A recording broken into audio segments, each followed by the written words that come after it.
Hare Krishna, everyone. We welcome everyone to our virtual Sunday program. This week we are dealing with session 7 in our Teachings of Lord Caitanya series. We have a very special guest, His Holiness Devamrita Swami Maharaj. He will be joining us shortly. Before that, as usual, we will be having our Kirtan. This week we have guests from ISKCON Baltimore, the youth of ISKCON Baltimore. We have Isha Mataji, Kushi Mataji, and Jayant Prabhu, who will be doing Kirtan and leading us through Kirtan for the next half an hour. Maharaj will be joining in, and then we'll have a session for 1 hour, then a Q&A. We end with our announcements and prayers for the rest of the day. So thank you all very much, and I hand it over to Isha Mataji and their crew. Hare Krishna.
Hare Krishna. Thank you all very much at ISKCON Baltimore for the wonderful kirtan that you guys did. We really appreciate your time to do the kirtan. Hare Krishna. So Once again, I think His Holiness Devamrita Maharaj is on. I'll just give a quick introduction and walk through the program quickly before Maharaj gets started. We welcome everyone to our virtual Sunday program. As you all know, this is Gaur Purnima season, and we are now doing the teachings of Lord Chaitanya series. Today, His Holiness Devamrita Maharaj would be dealing with chapter 17, which is describing how Lord Chaitanya is non-different from Sri Krishna himself. And before we get started, I'll just give a quick introduction, although Maharaj is known to everyone, but just a short introduction to Maharaj for those who are new. So His Holiness Devamrita Maharaj was born in New York, and he graduated from Yale University. But during his youth, he came across Srila Prabhupada's books, and he studied them thoroughly before he joined the temple in 1972. He took initiation from Srila Prabhupada in 1974 and devoted his life to sharing Srila Prabhupada's teachings, distributing his books, and serving at the BBT. In 1982, His Holiness Devamrita Maharaj took sannyas initiation and also began serving as a spiritual master from 2002. His background in the BPT, especially as chief manager, and his difficult years sharing Krishna consciousness in the former communist Eastern Bloc countries gave him experience in spiritual leadership that led to his future in the GBC. He has also been a member of the GBC since 2001, and his current responsibilities, regional responsibilities, include Australia and New Zealand, where he is based right now, as well as South Africa, Brazil, and also here at ISKCON Atlanta too.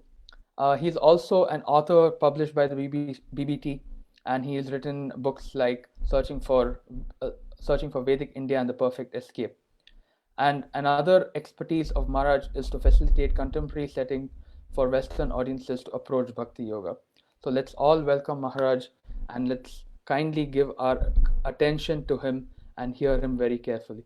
Hare Krishna, Maharaj. Hare Krishna. I'm especially happy to address those in Atlanta because it's, as you've mentioned, it's part of my governing body commissioner responsibilities. And I would like to especially focus upon Sri Caitanya Mahaprabhu because this is the season for the Panchatattva's appearances. Last week we've had the appearance of Srila Advaita Acharya Prabhu. This week we have the appearance of Sri Nityananda Prabhu. And coming next month is Gaur Purnima, the appearance of Sri Caitanya Mahaprabhu. So it behooves us to understand the Panchatattva. They can be very mysterious, even for those hailing from India. In fact, Sri Caitanya Mahaprabhu himself sometimes is said that he's not completely known throughout India. Therefore, I find this series that you're doing, focusing on teachings of Lord Chaitanya, that book written by Srila Prabhupada, I find this series to be very important. And I've been told that you're now on chapter 17, which presents Sri Caitanya Mahaprabhu as indeed Swayam Bhagavan. That means the original personality of Godhead. So someone hearing that may say, wait a minute now, is this polytheism? There's Krishna, and now you say there's Sri Caitanya Mahaprabhu, who is the original Supreme Personality of Godhead? Yes, this is one of the greatest mysteries of bhakti. You see, as I often explain, very loosely, and speaking generally, we say that Mahaprabhu, Lord Caitanya is an avatar of Krishna. That's all right in general speaking. But if you want to be more precise with your tattva, with your scientific understanding of the Supreme Absolute Truth, then you are aware that both Sri Chaitanya Mahaprabhu and Sri Krishna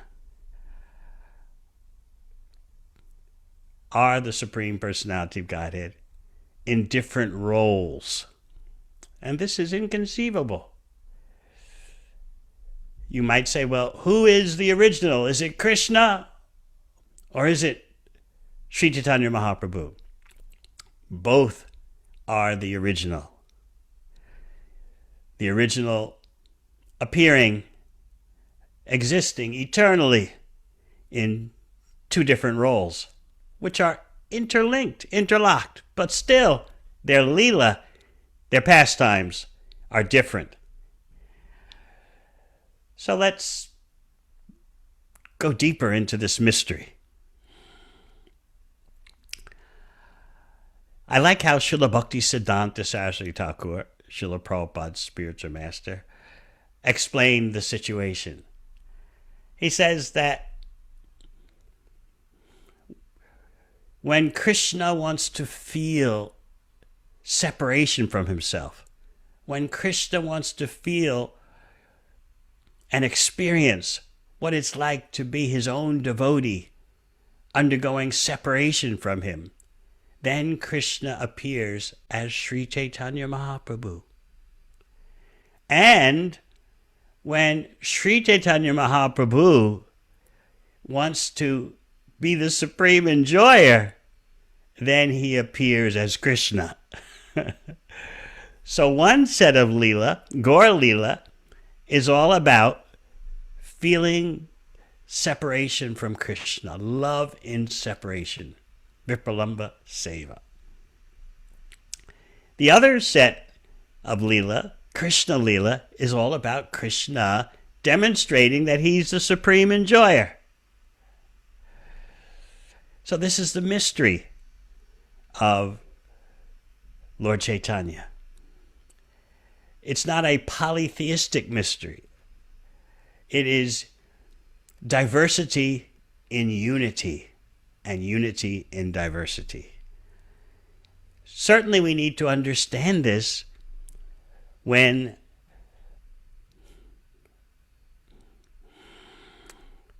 grasping the reality of Lord Chaitanya and Krishna, but we also need to understand this unity in diversity and diversity in unity when we try to fathom what is the Panchatattva, the Supreme Absolute Truth in 5 features. So I've been explaining, and some of you have already heard, that impersonalists propound that there's just oneness, monotonous oneness. They can't account for all the variety, and therefore they say, actually the variety doesn't exist. There's just pure oneness. In this way, there is no Krishna beyond what they consider to be a material phenomenon. And many of you know, who have been studying teachings of Lord Caitanya, this attitude is so offensive.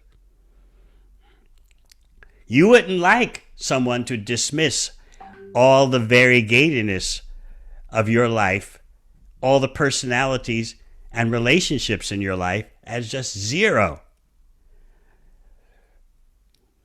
Even though someone may be frustrated due to so many relationship collapses and family strife, still you wouldn't want that person to say, well, your relationships, your family is all zero. But this is what impersonalists do when they try to apply their mundane conceptions to the realm of Krishna's pastimes.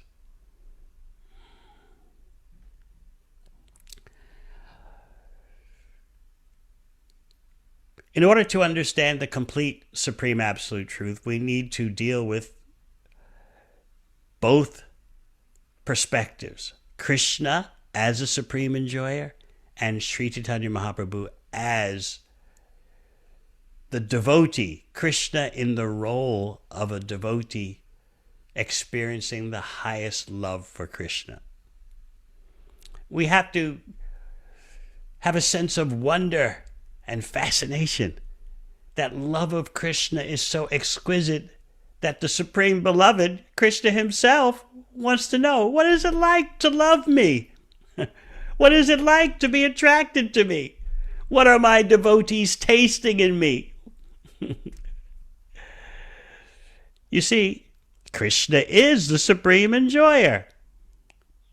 And he notices that the bhaktas, the devotees, enjoy more than him by being his servants, by being in love with him. So how then can Krishna be the supreme enjoyer if his devotees enjoy more than him by being devotees? Krishna resolves this conundrum by appearing as his own devotee to taste love of himself. This is so fascinating and so wonderful. The supreme enjoyer is letting you know that the topmost pleasure is to be a servant devotee, not to be the controller. In fact, when you read Sri Caitanya Charitamrita, you find confidential information of how all the incarnations of Godhead would rather be devotees than to be the Supreme Personality of Godhead, because the devotees taste something so exquisite that even the Supreme Personality of Godhead himself wonders about it. What's it like? What are they experiencing? But as we pointed out, nevertheless, Krishna maintains his title as a supreme enjoyer by becoming a devotee. And that is the mystery of Sri Caitanya Mahaprabhu. Now we can go deeper in that most of you are aware of Radha and Krishna. You see their deities in the temple. Sri Caitanya Mahaprabhu is Radha Krishna combined. Shri Krishna Chaitanya, Radha Krishna Nahe Anya. When you want to understand Lord Chaitanya at the deepest level, you're understanding that he's a combination of Radha and Krishna. When Radha and Krishna become one, they are Sri Caitanya Mahaprabhu.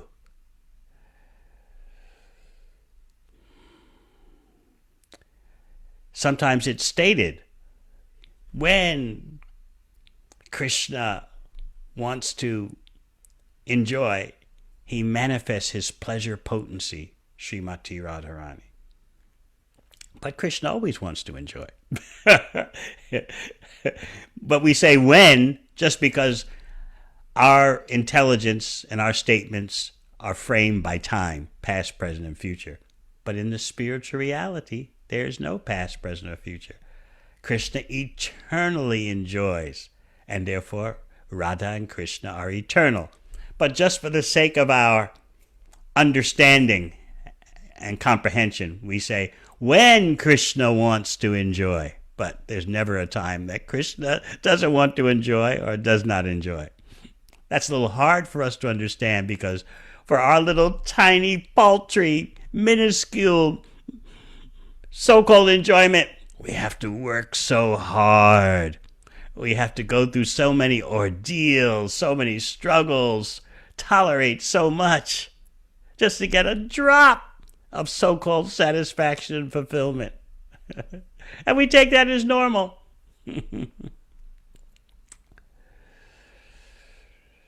Krishna's enjoyment is impeccable and unlimited and ever expanding. He manifests his own pleasure potency, Srimati Radharani. That means he's still self-sufficient.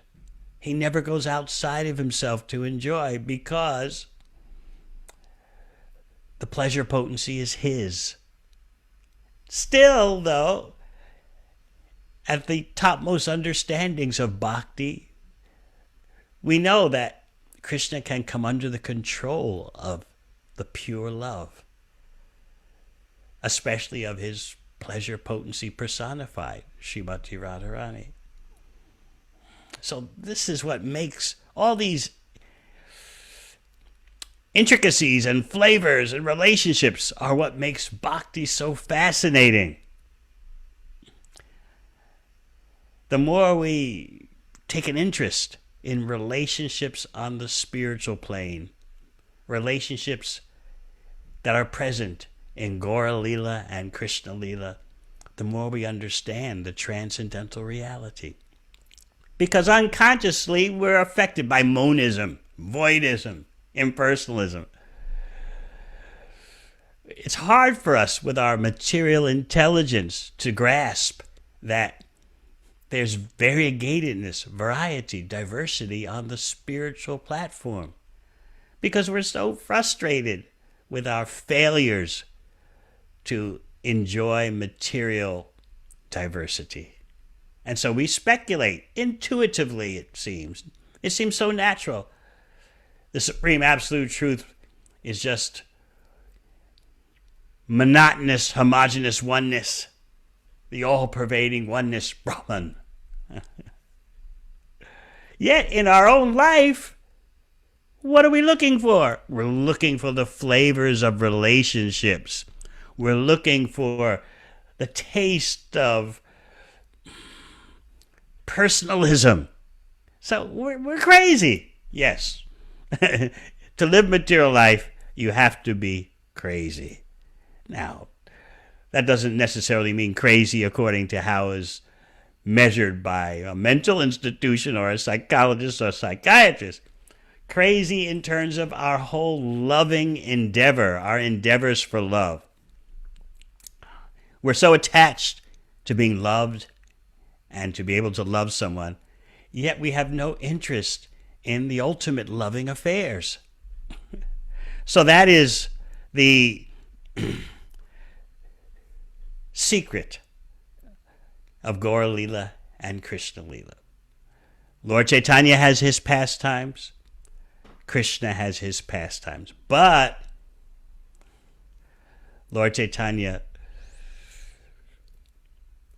does not often reveal himself as Krishna. He likes to be undisturbed in his role as a devotee. He's relishing that role. And so often, when his associates in Gaura Lila would say, oh, you are the Supreme Personality of Godhead, you are Swayam Bhagavan, the original personality of Godhead, Lord Chaitanya would block his ears. What is this? Blasphemy! Oh, Vishnu, save me from hearing this blasphemy. One example comes to mind. Lord Chaitanya and his associates were at the home of Srivas Thakur, one of the members of the Panchatattva. And Srivas Thakur and the other associates of Lord Chaitanya started glorifying Lord Chaitanya, discussing his unlimitedly glorious qualities. It was like their tongues could never reach the end of describing Lord Chaitanya's glories. They were experiencing the real purpose of the tongue. We may not think about this, but the real purpose of our tongue is to always describe Krishna's glories. and to taste food that has been offered to Krishna with pure love and devotion.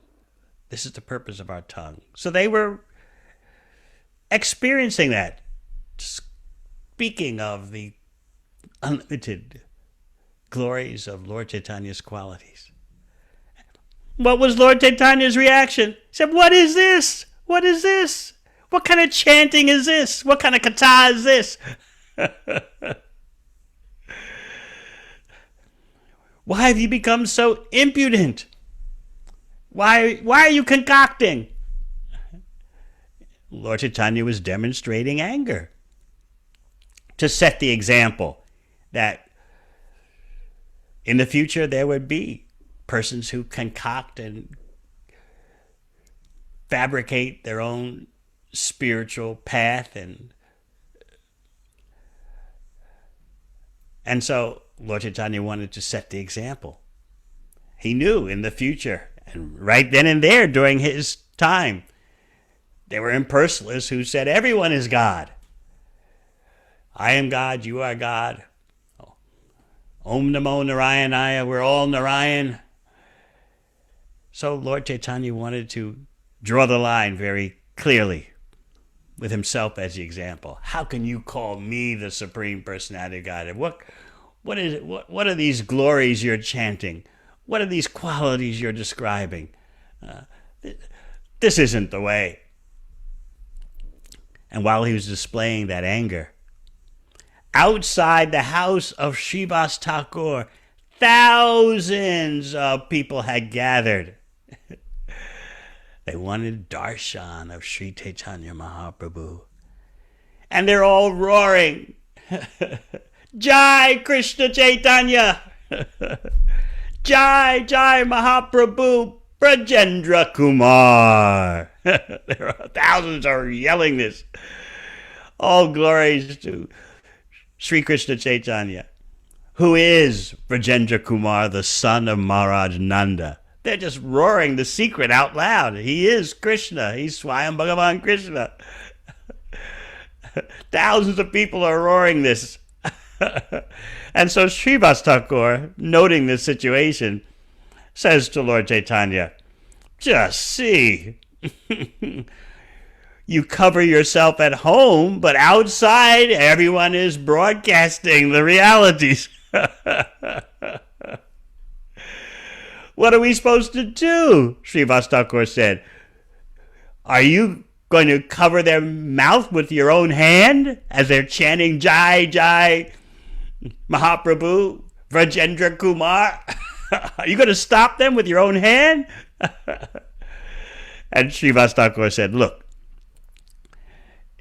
here's the situation. It's like the sun has risen and then tries to cover itself. This is what you're doing." Lord Chaitanya was very embarrassed, transcendently embarrassed. He said, "Oh, please, stop making these jokes."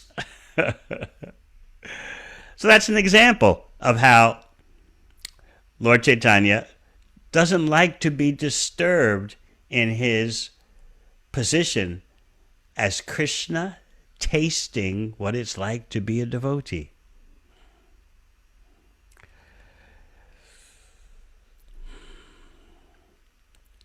Let us always keep in mind that there are two sets of leelas, Gaur Leela and Krishna Leela. They're intertwined, but you always have to see the difference.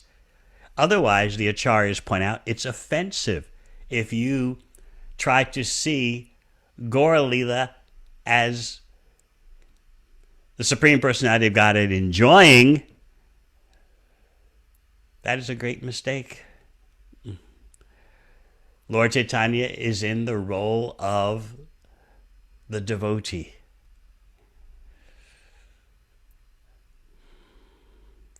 So this is very important for our clear understanding. The dual reality of the one Supreme Personality of Godhead. And if you can understand this, you'll be able to see clearly why being a devotee is so special. In other words, the Supreme Personality of Godhead himself would rather be a devotee than the Supreme Controller and Supreme Enjoyer. Inconceivable, isn't it? And here we are, struggling so much in this temporary material body, in this temporary material world. We're struggling so much to be the enjoyer. And as I often point out, as soon as we try to enjoy in any slight way, we have to control. We have to try to control ever so slightly, though. Even so slightly, we still, if we want to enjoy, if we want to try for material happiness, there always has to be an element of control. So we're not innocent. We want to imitate the Supreme Ishvara, the Supreme Controller, and the Supreme Enjoyer. This is the story of our life. But by focusing on Gaura Lila, we see that the real pleasure is being a devotee. A pleasure so infinite that the Supreme Personality of Godhead himself wants to taste it. So again, let us understand that the precise transcendental science is that Lord Chaitanya is the original personality of Godhead, and so is Krishna. They are the same personality appearing in two different ways, and they eternally exist. Indeed, Lord Chaitanya has his own section of the spiritual world on the topmost planet. Do you remember the cover of the first canto of Srimad Bhagavatam? The lotus flower. And there are two sections in the whirl, in the center of the lotus flower. One is Krishna's abode, and the other is Lord Chaitanya's abode. Now the acharyas explain that when devotees reach perfection, some of them are exclusively Krishna bhaktas. They participate in Krishna Lila. Others are Gaur bhaktas. They participate exclusively in Lord Chaitanya's Lila. And some are both. They go both ways. They participate in both Leelas. So this is how variegated spiritual life always is. And all the variegatedness, all the diversity is centered upon Krishna as the enjoyer and Lord Chaitanya as the one feeling separation from Krishna. Those two dynamics are going on simultaneously and constantly. Now let's talk about the Panchatattva. In that chapter that you've been assigned, for those of you who read it, chapter 17 of Teachings of Lord Chaitanya, you're presented with a summary of what's there in the 7th chapter of Adi Lila, Sri Chaitanya Charitamrita. And I hope that all of you who are dedicated devotees who are trying to understand Krishna will include Sri Chaitanya Charitamrita as a necessity in your life. I hope you've read Srimad Bhagavatam, which is the graduate study to Bhagavad Gita, and then there is Sri Chaitanya Charitamrita, which is the postgraduate study. So if you don't have Sri Chaitanya Charitamrita in your home along with Srimad Bhagavatam, you are missing out extraordinarily.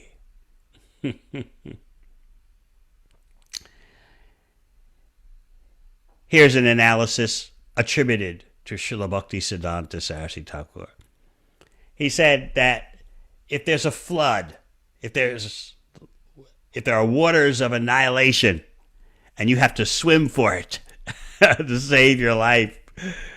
And you can, while you're swimming, you can only carry 3 books with you. He said, bring with you as you're swimming through the waters of devastation. Bring with you Bhagavad Gita, Srimad Bhagavatam, and Sri Caitanya Charitamrita. And then he said, but what if you're struggling while you're swimming and you can't carry those 3 books, all of them? He said, all right, let go of Bhagavad Gita. You're swimming, you're still struggling. What do you let go of next? He said, let go of Srimad Bhagavatam. And he instructed you never let go of Caitanya Charitamrita. Actually, Caitanya Charitamrita is Srimad Bhagavatam.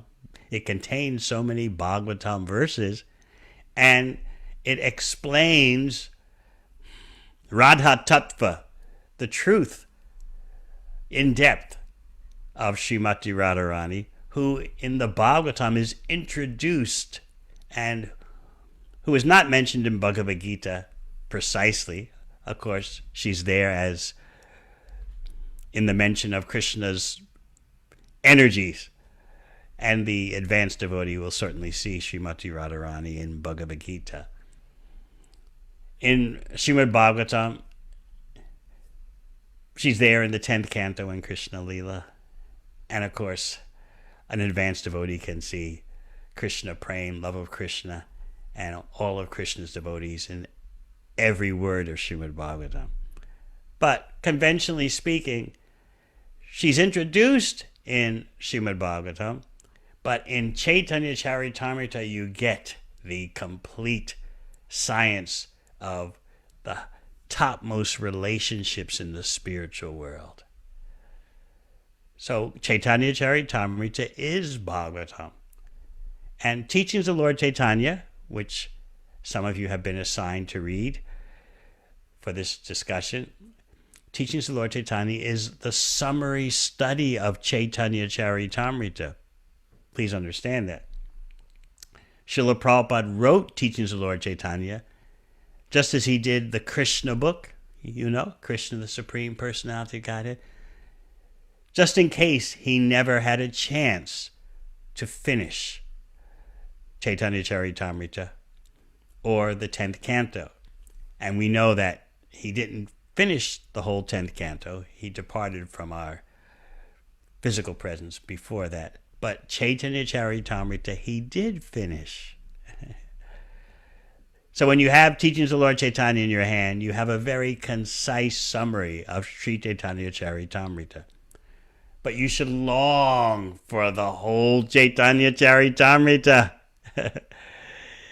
It should be there in your home. I'm looking right now at some of your homes. I see the bookshelf of Gita Devi Dasi. I'm looking. Where is Caitanya Charitamrita? Okay, it's on top. Okay, thank you. Everyone needs the full set. Otherwise, you're missing out on the most exquisite treasure. Now, the Panchatattva. The Panchatattva are the Supreme Absolute Truth coming as 5. As some of you have heard me explain in previous lectures. The impersonalists say everything is one. It's all just Brahman. Krishna says, enough of this nonsense. You say it's all one. I'm coming as 5. Just to challenge you monists. I'm coming as a devotee, Sri Caitanya Mahaprabhu. I'm coming as the intimate expansion, Nityananda Prabhu. I'm coming as the incarnation, Advaita Acharya. I'm coming as my internal potency, Shakti Tattva, Gadadhar Pandit. And I'm coming as the marginal potency, the living entities, Jiva Shakti, Srivas Thakur. And all these elements, you might say, interrelate to one another in the most transcendently exquisite way. So a devotee is fascinated by how the members of the Panchatattva interact. How Nityananda Prabhu interacts with Chaitanya Mahaprabhu and Advaita Acharya. How Srivas Thakur interacts with them all, and Gadadhar Pandit. It makes for the most fascinating subject matter. So the more we focus on their relationships, the more we start to see the realities of the topmost level of the spiritual world. All these five are one in quality. Yet, we have to point out that they have differences. And in that way, because of the differences, there can be varieties of loving flavors exchanged. Yet, qualitatively, they're all one. They're all purely 100% on the spiritual platform. But quantitatively, there are differences. And even amongst the Vishnu Tattva, the Supreme Personalities of Godhead, Chaitanya Mahaprabhu, Nityananda Prabhu, and Advaita Acharya, there are differences. Nityananda Prabhu and Advaita Acharya Prabhu see themselves as servants of Sri Chaitanya Mahaprabhu, even though they are the Supreme Personality of Godhead. Now, most of you know Nityananda Prabhu in Krishna Lila is Balaram. Advaita Acharya, generally speaking, is Mahavishnu, more precisely, an intimate limb of Mahavishnu.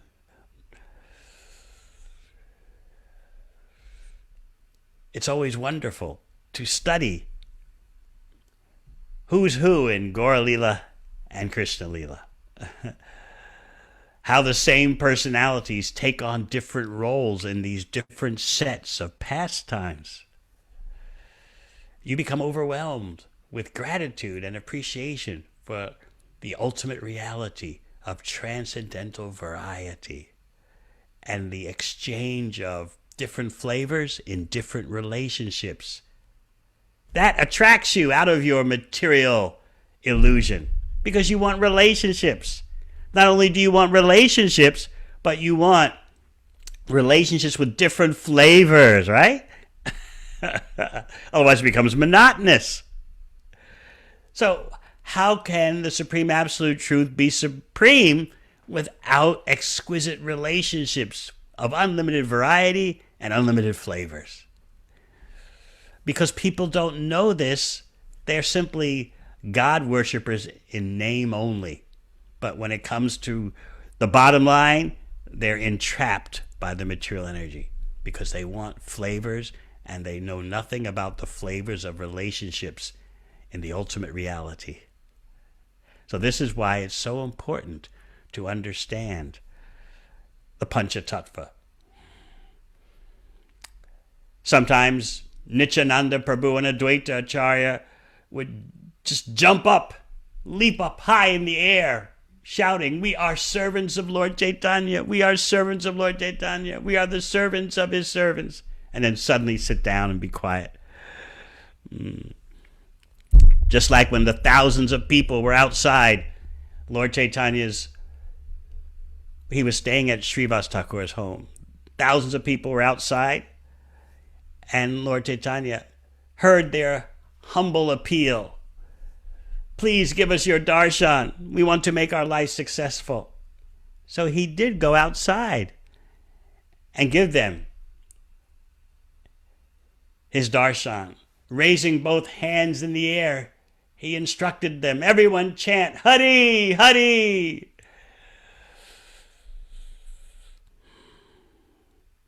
So this is why Srivas Thakur and the close associates of Lord Chaitanya who were inside the house, this is why they were complaining. "You won't let us do that."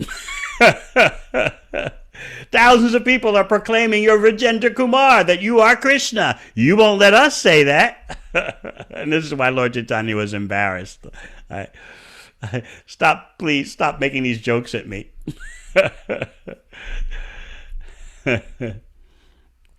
So now, in the final part of our discussion today, I want to make sure we leave enough time for discussing the dynamics of the Panchatattva so that you can see Lord Caitanya and his relationships in action. This is not just some kind of dry theology. This is not some kind of esoteric intricacy. This science of the Panchatattva is vital for our spiritual life. The Panchatattva is not some kind of abstract reality. They are doing things eternally.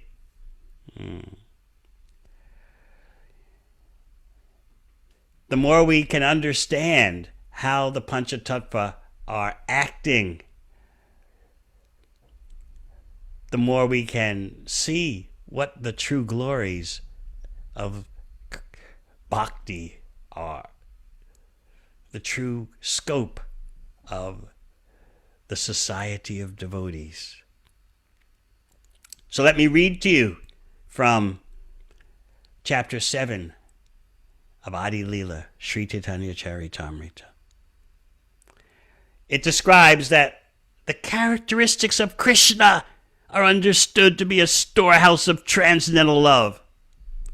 Although that storehouse of love certainly came with Krishna when he was present, it was sealed. You got that? The storehouse of love of Krishna was sealed, even when Krishna himself was present in his Leela 5,000 years ago. But when Sri Caitanya Mahaprabhu came with his associates of the Panchatattva, they broke the seal. This is action. This is not metaphysical, theoretical stuff, theological vagueness. This is the most dynamic action. They broke the seal and plundered the warehouse. It's a riot. They broke all the rules.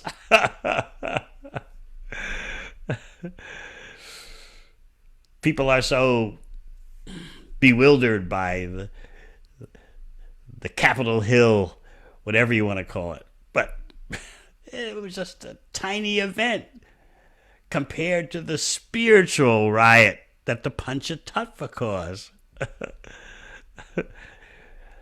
Krishna is not so merciful. You know in Bhagavad Gita what he says at the end. Sarvadharman pratyajya mamekam sharanam vraja. You surrender to me. You do what I say.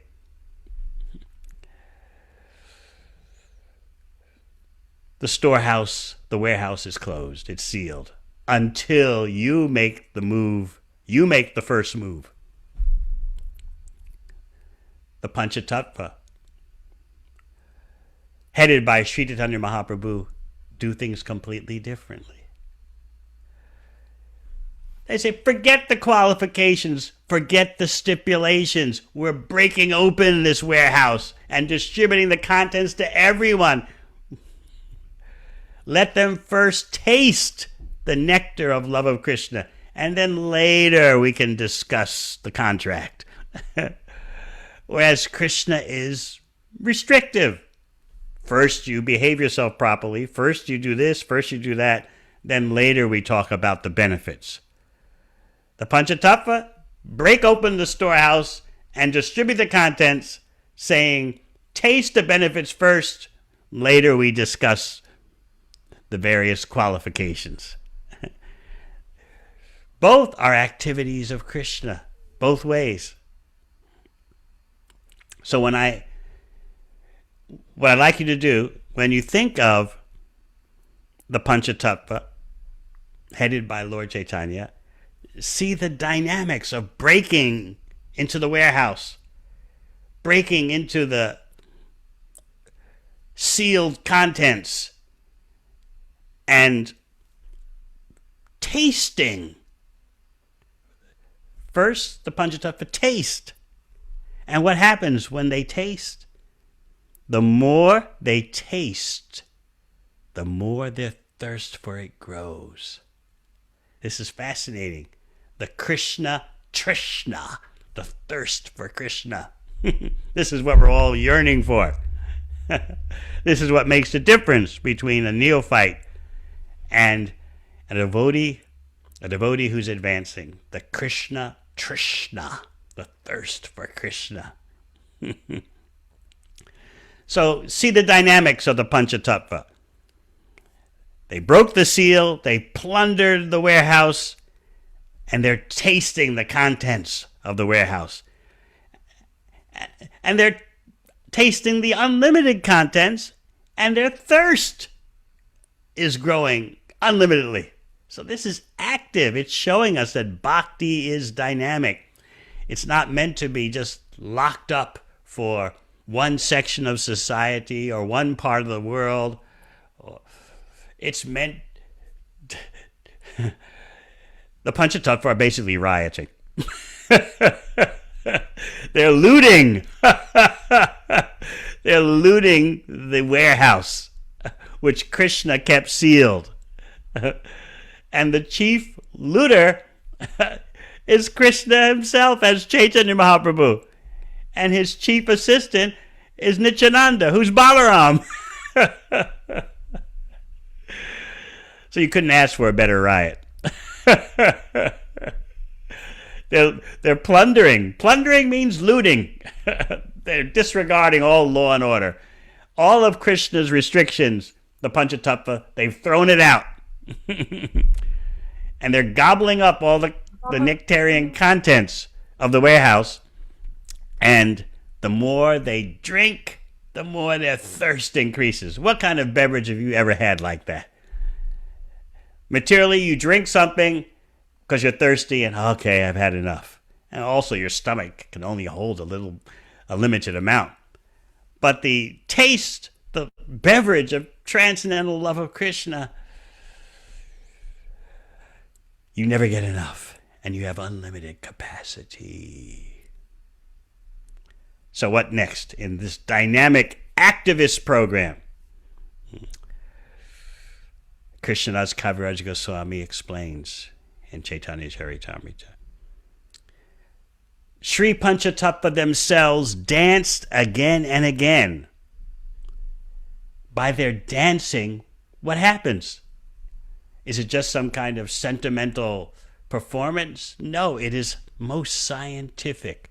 By their dancing, they make it easier for everyone to drink the nectar of love of Krishna.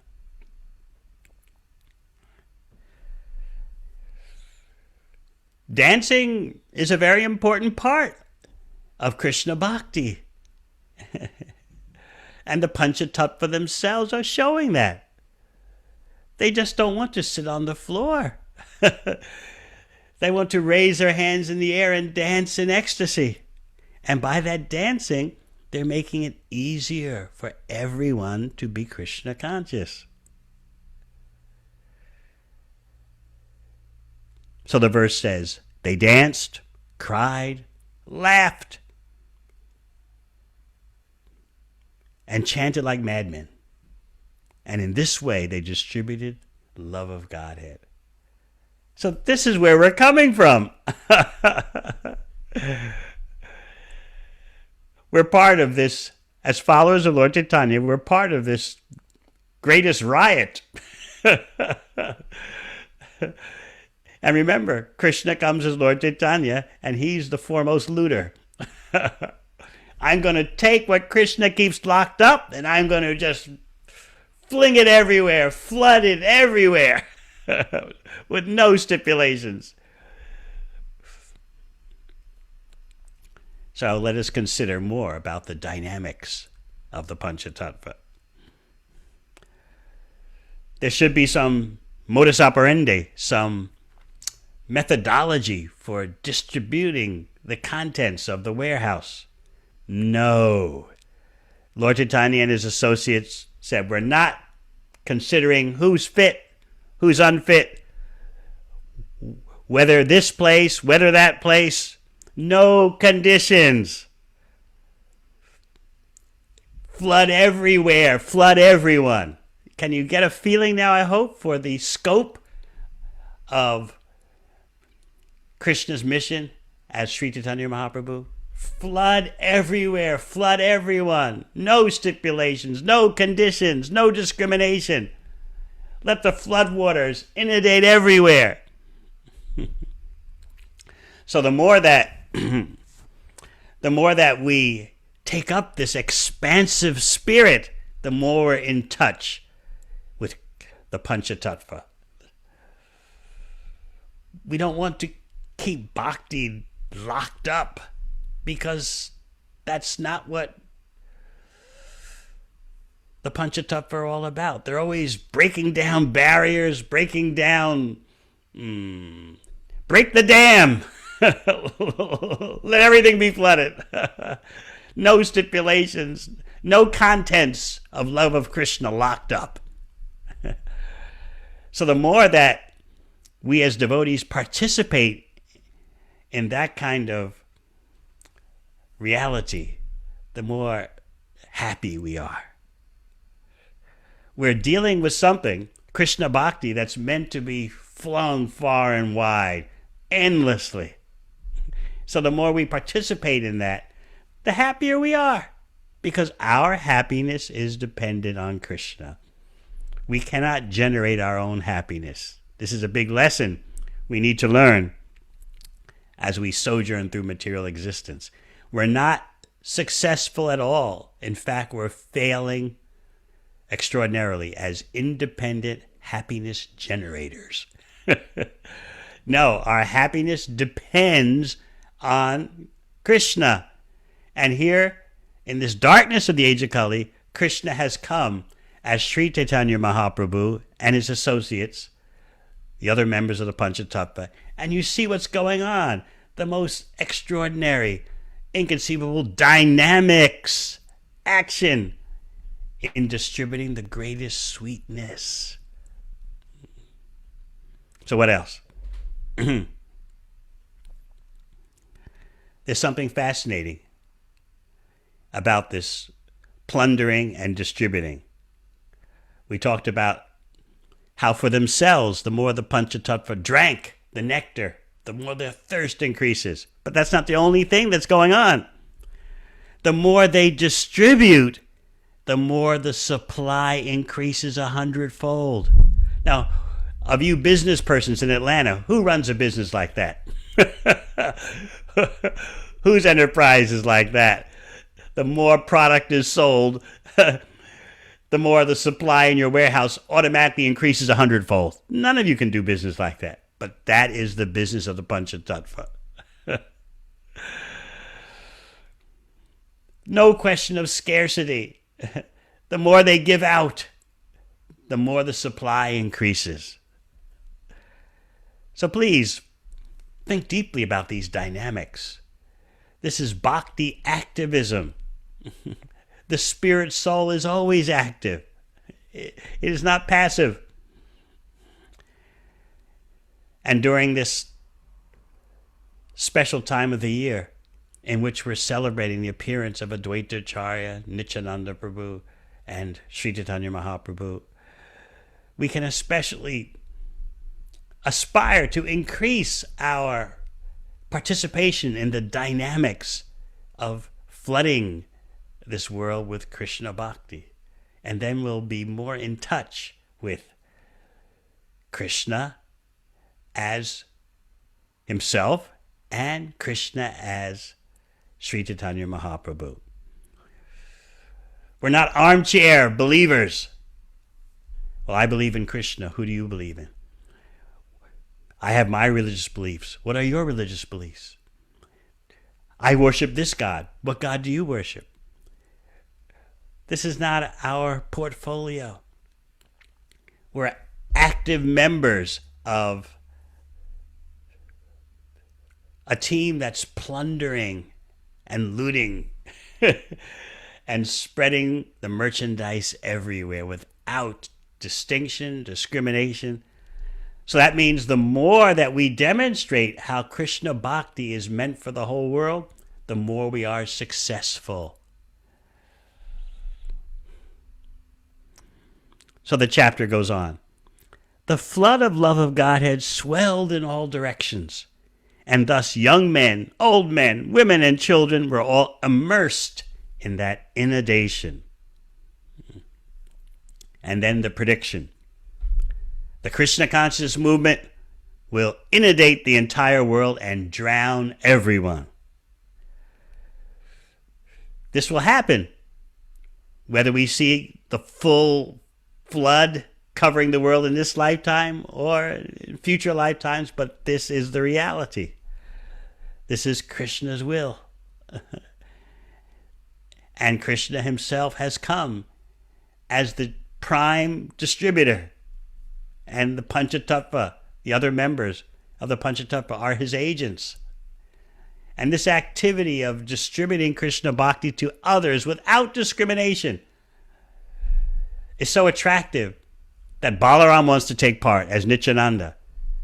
Mahavishnu wants to take part as Advaita Acharya. Become fascinated by this. Make it your life. Make it your soul. How to participate in drowning everyone. So finally,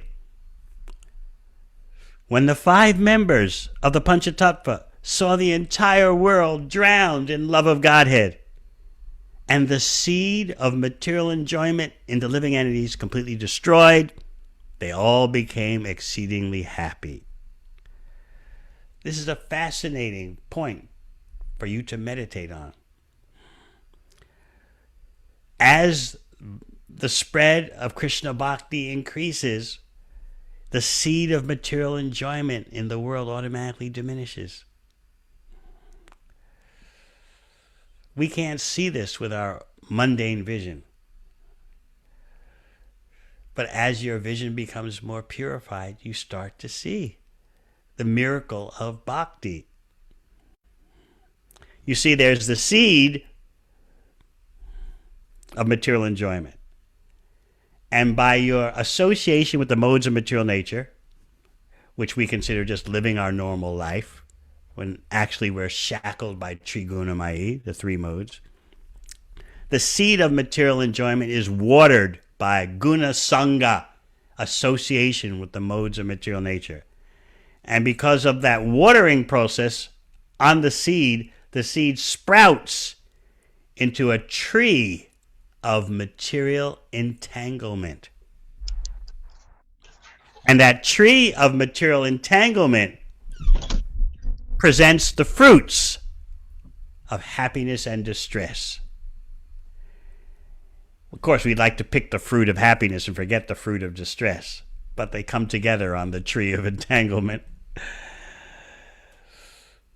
And as we try to selectively eat just the fruit of happiness, and we try to cope with the fruit of distress, that means we're afflicted with material miseries, because those material miseries are part and parcel of the process of eating the fruits on the tree of material entanglement.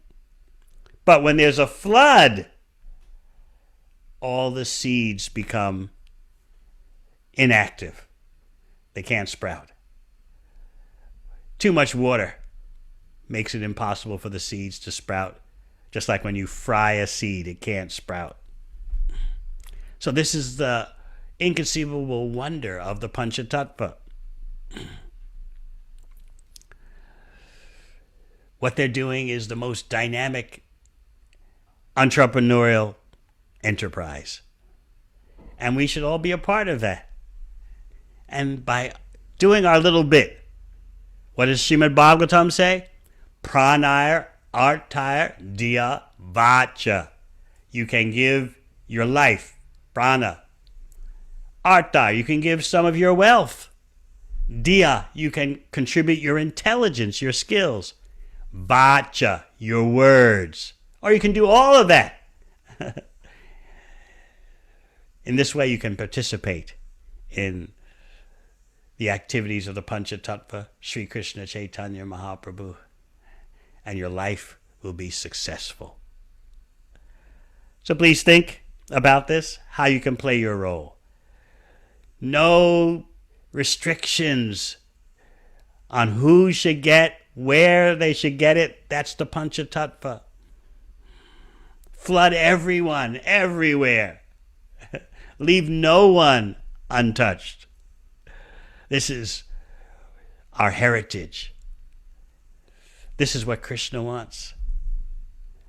Krishna says, surrender to me. And Lord Chaitanya says the same thing because he's Krishna. He says, wherever you go, whomever you meet, teach the science of Krishna. That is surrender to Krishna. The same thing that Krishna says in Bhagavad Gita. So I'll stop here and perhaps there are some questions. Let us see. Hare Krishna. So if any of you have any questions, you can please raise your hands, or you can also type in your question in the chat box and we can ask the question for you. So we have one hand raised first by Krishna Sharanam Prabhu. Please unmute yourself, Prabhu. Hare Krishna Maharaj, Dandavat Pranams, all glories to Srila Prabhupada. Thank you for a beautiful enlightening lecture. I have one question. As you said, Lord Nityananda Prabhu is an expansion and Lord Advaita is an avatar. So what is the difference between expansion and avatar? Thank you, Maharaj. Very good question. Something I've thought about. Advaitacharya is known as Bhakta Avatar. And Nityananda Prabhu is known as Bhakta Sarup. Nityananda is more intimate in terms of his relation to Krishna. He's Krishna's first expansion as Balaram. Sometimes it's said that the only difference between Krishna and Balaram is what? Krishna's bluish, Balaram's whitish. Balaram wears blue cloth, Krishna wears yellow. It's often said like that in the Shastra. That's really the only difference. They're that close. Krishna Balaram ki jai. But Advaitacharya is a bit more removed in terms of intimacy. Purusha avatars, they're Mahavishnu is reclining on the causal ocean.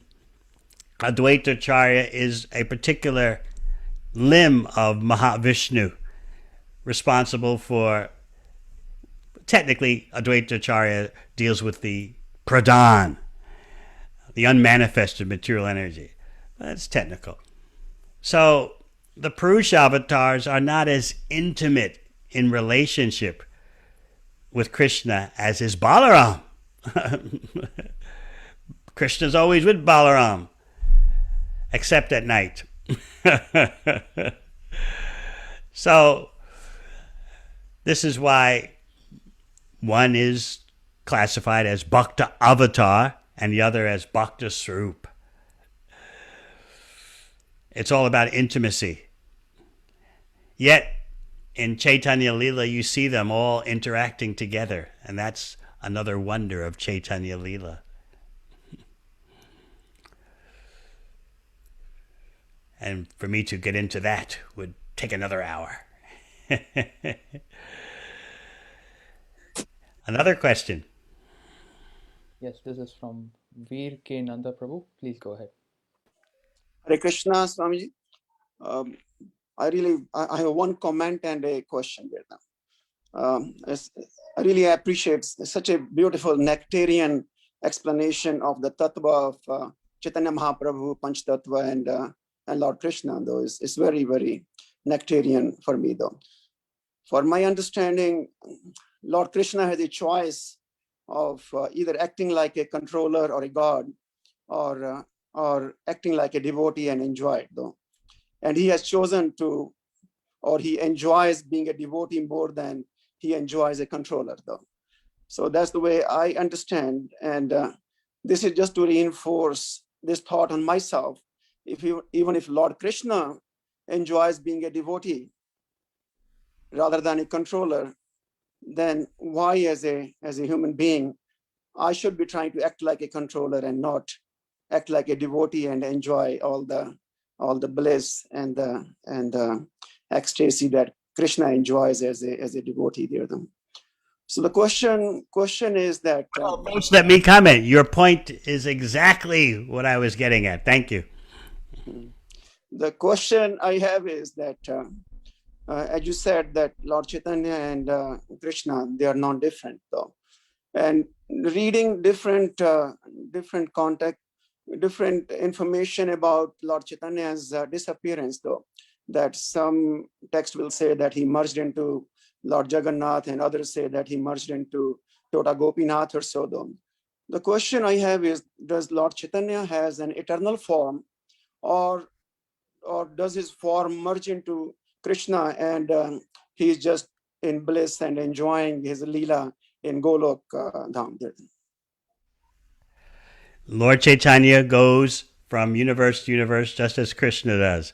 What does Lord Krishna say in Bhagavad Gita? Sahasra Yuga Paryantam. Once every day of Brahma, around midday of Brahma's day, Krishna appears, and then in the Kali Yuga coming after that Dwarpa Yuga, Lord Chaitanya appears. And also Lord Chaitanya is eternally present, just as Krishna is eternally present in the topmost portion of the spiritual world. So Lord Chaitanya is not an avatar that appears and then disappears. Lord Chaitanya is the original personality of Godhead, just as Krishna is. And where you said some devotees are eternal devotees of Lord Chaitanya and some are eternal devotees of Lord Krishna. So do all these devotees live at the topmost planet, Golok, where Krishna has one form and Chaitanya Mahaprabhu has one form, and the devotees serve each of them in their own way? Our eternal constitutional position is to be the servant. And some devotees are serving Krishna in his Leela on Krishna Loka, and others are serving Lord Chaitanya, and some are serving both. This is a point you'll understand more if you read Brihad Bhagavatamrita. The BBT has put out such an exquisite 3-volume version of Brihad Bhagavatamrita, presenting commentaries by Sanatana Goswami. And there it's explained how devotees can expand themselves so they can be present in multiple places at the same time. Perfect devotees can do that. So this point about devotees in Gaur Leela, Krishna Leela, and both is a technical point. Bhaktivinoda Thakur mentions it briefly but clearly. But it's a technical point. Yes? I think next up we have Geeta Mataji. Geeta Mataji, please go ahead. Hare Krishna Maharaj, please accept my humble obeisances. All glories to Prabhupada, all glories to you. Thank you so much for your darshan after such a long time. I wanted to know if you can please explain what should be the goal of a devotee? Should it be to go back to Godhead, or should it be just keep spreading Krishna consciousness? Very nice question. Someone whose only goal in life is to assist the Panchatattva in distributing love of Krishna without reservation, that person is already back to Godhead. Going back to Godhead is not so much geophysical. It is about consciousness, because the spiritual world is pure consciousness. And so for those devotees who are so selfless in their pure devotion, and they're dedicated to carrying out Krishna's instruction as Lord Chaitanya, wherever you go, whomever you meet, teach the science of Krishna. Certainly, due to that pure devotion, they're already back to Godhead, and wherever they go, they bring Godhead with them. So we aspire for that kind of pure devotion. That's why Lord Chaitanya prays in Shikshashtaka. He's teaching us.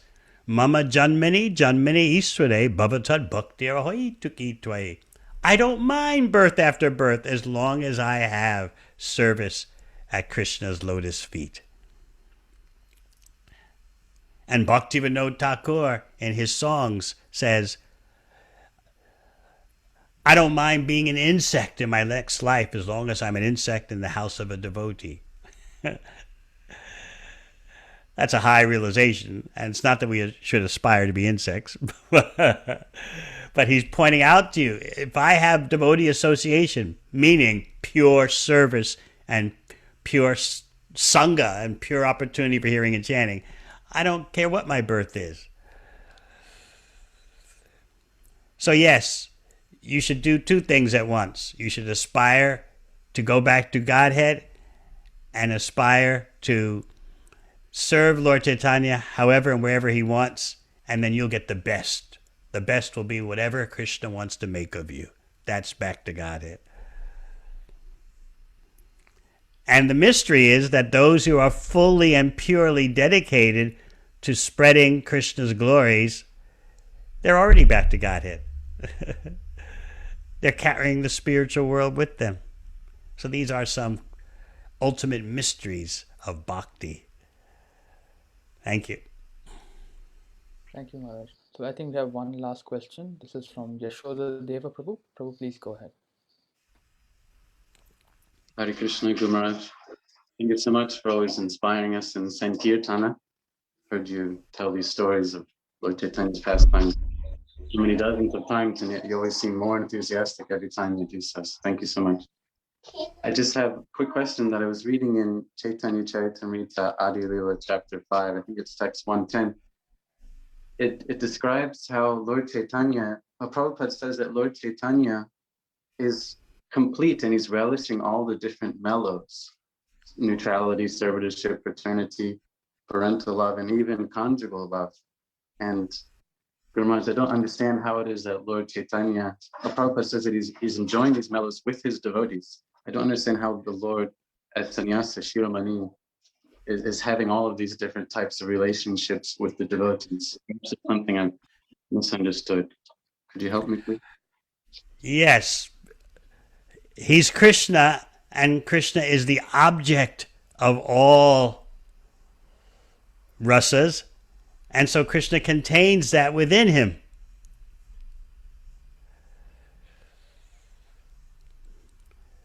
So Lord Chaitanya can take the role of a devotee in any rasa because he's Krishna who contains all the rasas. But don't try to think, I'm a gopi who will be enjoyed by Lord Chaitanya. Ooh, that's a concoction.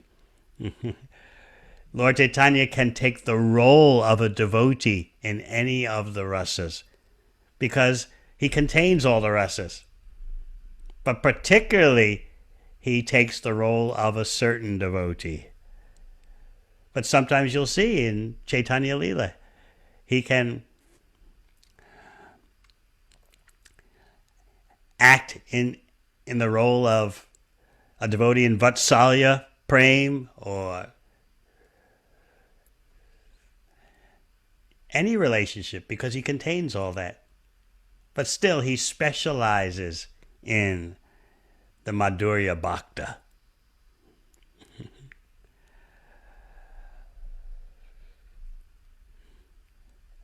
You write me later, remind me, and I'll send you a quotation which explains that more. It's a quotation by Srila Bhakti Siddhanta Saraswati Thakur.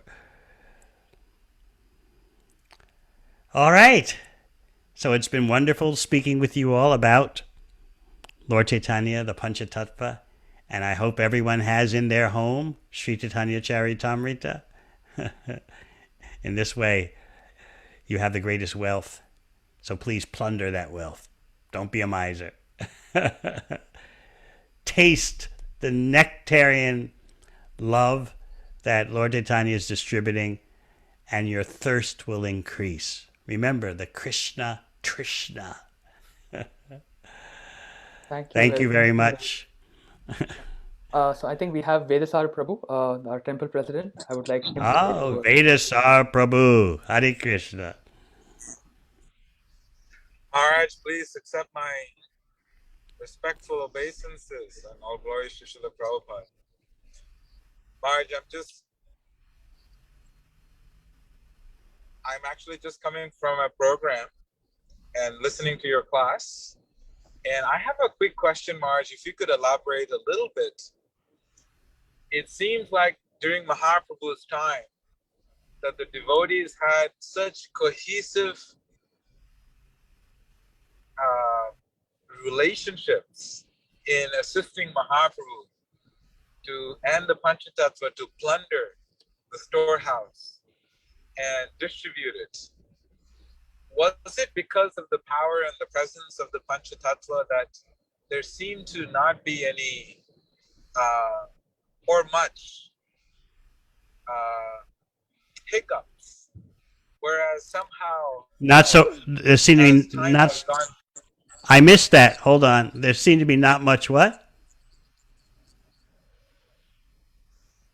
no hiccups. It doesn't seem like there was much hiccups because the power and the potency of the Panchatattva taking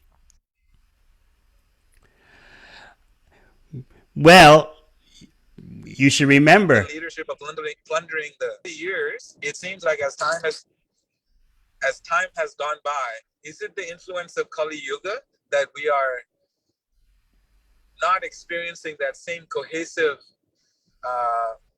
unit to plunder the storehouse? Or is it just some other factors? As Krishna himself says in Bhagavad Gita, Sakalenaha Mahata Yoga Nashta Prantapa. The effect of time makes things come in waves. And so sometimes it seems that the potency diminishes of Lord Chaitanya's Sankirtan movement, and then it surges forward again. That's due to the time factor. Krishna himself doesn't cover that up. He says in Bhagavad Gita, I've spoken this before, but due to the influence of time, the purport of what I said has become lost, so I'm speaking it again. So there's always resurgence and renewal in Krishna Bhakti. And so we want to see a resurgence and renewal in Atlanta, a wonderful city. If I could expand myself, I would just base myself in Atlanta because it's full of such dynamics. It's not an ordinary city. And we need to come together and think and plan how to give everyone a chance in Atlanta to become a Krishna Bhakta. We want to break down all the barriers.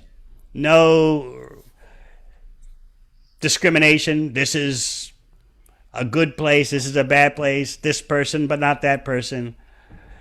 Yes, we have to use our intelligence for what is the most effective ways and means, but at the same time, we want our vision to be expansive. We want our vision to be broad-ranged. And so, however we can contribute to that effort with our life, with our wealth, with our intelligence, our skills, and with our words, then our life is successful. We want to break down barriers and let the flood go everywhere. No dams, no walls. The more we take up that spirit, the more you'll be able to understand the Panchatattva, and you'll see a taste of, you'll get a taste for what they did and what they're experiencing. They want us to experience that. So please, all of you in Atlanta, consider how to make sure Krishna is outside the limitations of a box and how everyone can somehow or other have a taste of the mercy of the Panchatattva headed by Sri Caitanya Mahaprabhu. So I thank you all very much. I'm begging, praying when I can return again. Yes, Maharaj, we very much look forward to having you back physically in Atlanta so that we can hear from you directly, and also get your personal association and advice on how we can grow this community here in ISKCON Atlanta. We need your blessings and prayers as well so that we can continually grow and, as you mentioned, distribute this Krishna consciousness to as many people as possible. So thank you very much for taking out the time and giving us your association. Rangesh, Yes, Prabhu. I also wanted to take this opportunity. My video is not working. I just wanted to take this opportunity for, showing some heartfelt gratitude to Maharaj for providing such amazing leadership and spiritual guidance to the Atlanta community. Some of you may know and may not know, some of you may not know, that Maharaj has been extremely blessed with this amazing resilience and perseverance and the compassionate mercy of Srila Prabhupada, where he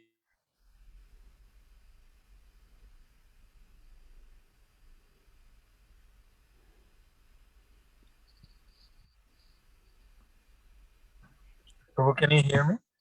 We can. You cut off there a little bit. So I was just saying that how fortunate we are to have Maharaj as our guide and our shelter for the Atlanta community. And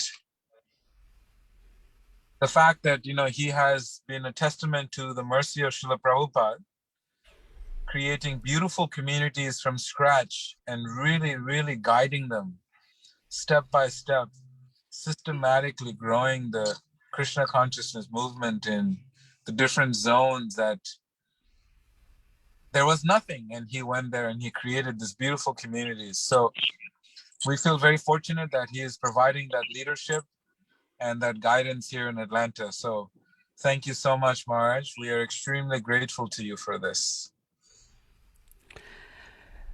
I thank you all, and again, I pray for your association. Hare Krishna. Hare Krishna. So, moving on with the rest of our program, uh, to the announcements. Let me just share my screen. Ooh, sorry.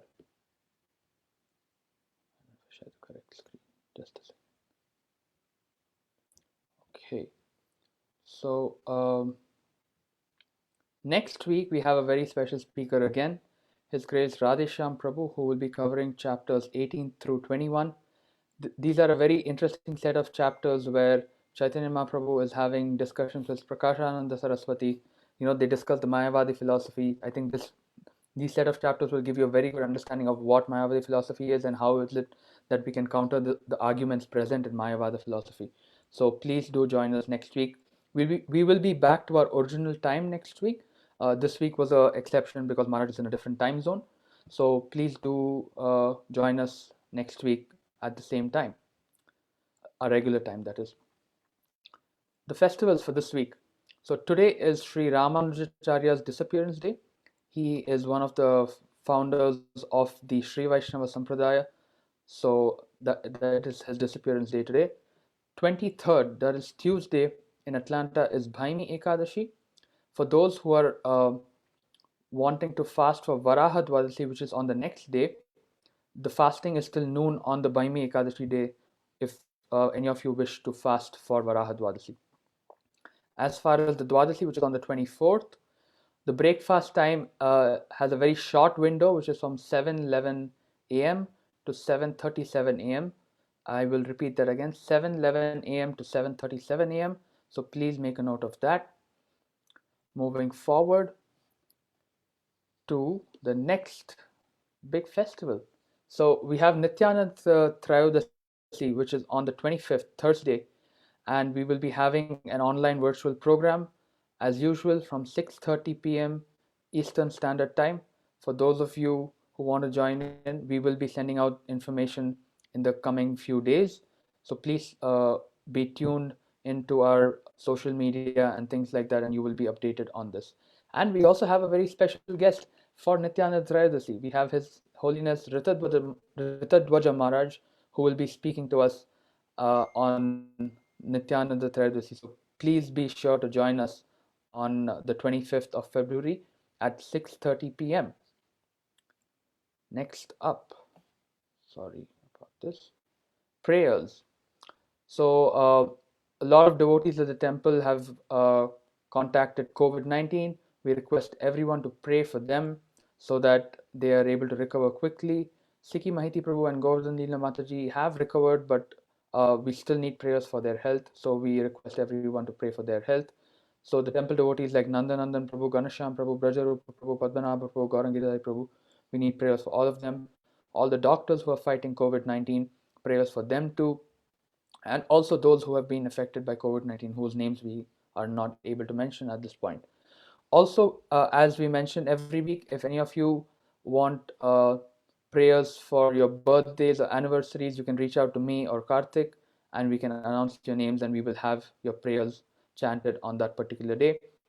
Also, you can reach out to us and follow us on our Facebook, which is Facebook at Atlanta ISKCON, and on Instagram we are at ISKCON_ATL, and for Deity Darshan you can follow ISKCON Atlanta. And we also have a YouTube channel. We don't have a handle yet, but if you search for ISKCON Atlanta on YouTube, you can follow us there as well. Subscribe to our channel, please. And yeah, we would appreciate that. So let's together chant the Hare Krishna Mahamantra 3 times before we move on to the Narasimha Arti prayers. And we will just chant the Hare Krishna Mahamantra now.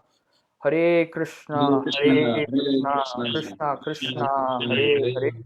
Hare Rama, Rama Rama, Hare Hare.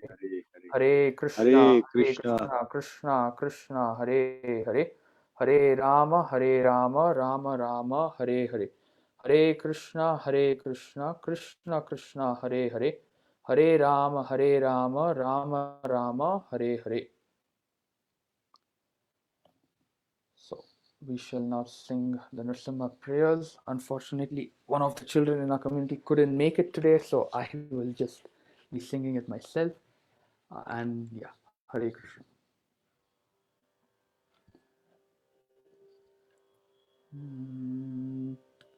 Namaste Narasimhaya.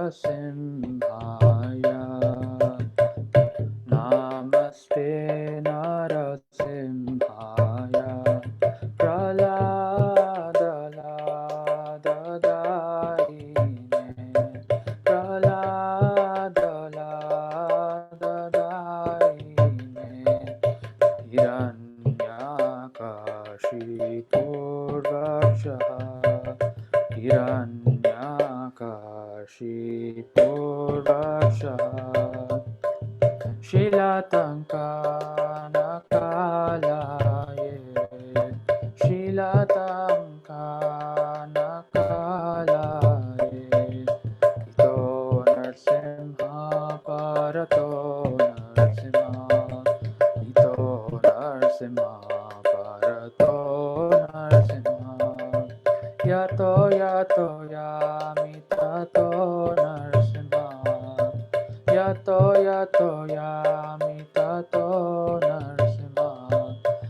Once again, we thank everyone for joining in our Sunday programs, and we look forward to seeing you all soon again. Hare Krishna.